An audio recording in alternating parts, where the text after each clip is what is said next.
दोस्तों peppermint oil को पुदीने की पत्तियों से बनाया जाता है। ये एक हर्बल इंग्रेडिएंट है जिसका इस्तेमाल बहुत सारे कॉस्मेटिक प्रोडक्ट्स में होता है और ट्रेडिशनल मेडिसिन में होता है। ये हेडेक में बेनिफिशियल होता है, रेस्पिरेटरी डिजीजेज में बेनिफिशियल होता है, अपसेट स्टोमक में बेनिफिशियल होता है, एब्डोमिनल पेन और क्रैम्प्स में बेनिफिशियल होता है, मसल पेन में बेनिफिशियल होता है, साइनेसाइटिस में बेनिफिशियल होता है, जॉइंट पेन में बेनिफिशियल होता है, क्रोनिक फटीग में बेनिफिशियल होता है, इचिंग अगर स्किन के ऊपर होती है तो उसमें भी बेनिफिशियल होता है, फीवर में बेनिफिशियल होता है, स्किन इन्फ्लामेशन यानी त्वचा के ऊपर अगर सूजन है उसमें बेनिफिशियल होता है, एक्ने में बेनिफिशियल होता है, हेयर लॉस में बेनिफिशियल होता है, अगर बाल पतले हैं उसमें बेनिफिशियल होता है, इरिटेबल बॉवल सिंड्रोम में फायदा करता है, ब्लोटिंग में फायदा करता है, नोजिया में फायदा करता है, कॉलिक में बेनिफिशियल होता है, पॉलीसिस्टिक ओवरियन सिंड्रोम में बेनिफिशियल होता है और कैंसर में बेनिफिशियल होता है। पेपरमिंट ऑयल में जो मुख्य घटक होता है उसे मेंथोल कहते हैं। इसके अलावा इसमें मेंथाइल होता है, मैग्नीशियम होता है, आयरन होता है, फॉलेट होता है, मैंगनीज होता है, कॉपर होता है, पोटेशियम होता है, विटामिन ए होता है, विटामिन सी होता है और ओमेगा 3 फैटी एसिड्स होते हैं। अगर आपको माइग्रेन है और अगर आप इस तेल को माथे पर अप्लाई करते हैं तो आपको फायदा करेगा, सनबर्न होने पर फायदा करेगा। अगर आपको बैड ब्रेथ है तो अगर आप इसे पानी में मिलाकर इसका माउथ वॉश करेंगे तो फायदा करेगा। अगर आप इसे टूथपेस्ट में मिलाकर ब्रश करेंगे तो कैविटीज में बेनिफिट करता है। अगर आप इसे गम्स के ऊपर रब करेंगे, मसूड़ों के ऊपर, तो जो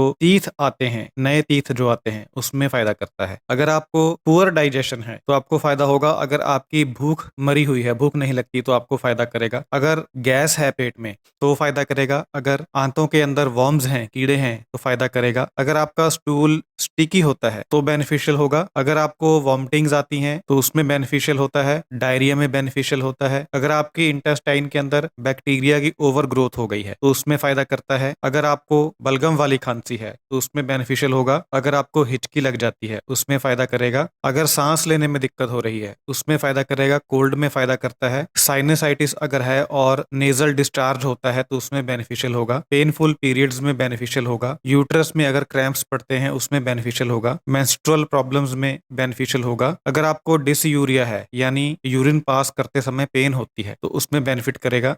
छोटे बच्चों के पेट में जो दर्द होता है उसमें फायदा करता है। कुछ कंडीशन में आप इसे इनहेल कर सकते हैं यानी सूंघ सकते हैं, जैसे साइनसाइटिस और नेजल डिस्चार्ज होने के टाइम आप इसे सूंघ सकते हैं। अगर आपको एनर्जी की कमी हो रही है, लॉस ऑफ एनर्जी की फीलिंग हो रही है तो आप इसे सूंघ सकते हैं, उसी से आपको बेनिफिट होगा। अगर आपको कुछ ऐसी एलर्जीज हैं जो आपके रेस्पिरेटरी सिस्टम को अफेक्ट कर रही हैं तो अगर आप मेंथोल ऑयल को सूंघेंगे तो आपको उन एलर्जीज में बेनिफिट होगा। जो पेपरमिंट ऑयल होता है ये ओरल कैविटी के ऊपर असर करता है, स्टोमक के ऊपर असर करता है, इंटेस्टाइन्स के ऊपर असर करता है, लंग्स के ऊपर असर करता है और माइंड के ऊपर असर करता है। ये जो अपर रेस्पिरेटरी ट्रैक्ट के इन्फेक्शंस होते हैं उनमें बहुत बेनिफिशियल होता है। अगर आप इसे सूंघते हैं तो इससे आपकी कॉन्सेंट्रेशन इंप्रूव होती है, अटेंशन इंप्रूव होती है और आपकी जो मेंटल अलर्टनेस है वह इंप्रूव होती है। पेपरमिंट ऑयल को आप एक्सटर्नली भी यूज कर सकते हैं और इंटरनली भी यूज कर सकते हैं। सबसे पहले एक्सटर्नल यूज कैसे करना है वह समझ लेते हैं। पेपरमिंट ऑयल को आप एक्सटर्नली स्किन के ऊपर लगा सकते हैं। पेपरमिंट ऑयल को बहुत सारी जो पेन रिलीविंग जेल्स होती हैं या क्रीम्स होती हैं उनके बीच में ऐड किया जाता है। जो मेडिकेटेड सोप्स होते हैं उनमें भी पेपरमिंट ऑयल होता है। जो मेडिकेटेड टूथपेस्ट होती हैं उनमें भी पेपरमिंट ऑयल होता है। जो मेडिकेटेड शैम्पूज होते हैं उनमें भी पेपरमिंट ऑयल होता है। आप रेस्पिरेटरी प्रॉब्लम्स होने पर आप इसे वेपर रब की तरह इस्तेमाल कर सकते हैं, जैसे छाती पर लगा सकते हैं, नाक के आसपास लगा सकते हैं, माथे के ऊपर लगा सकते हैं।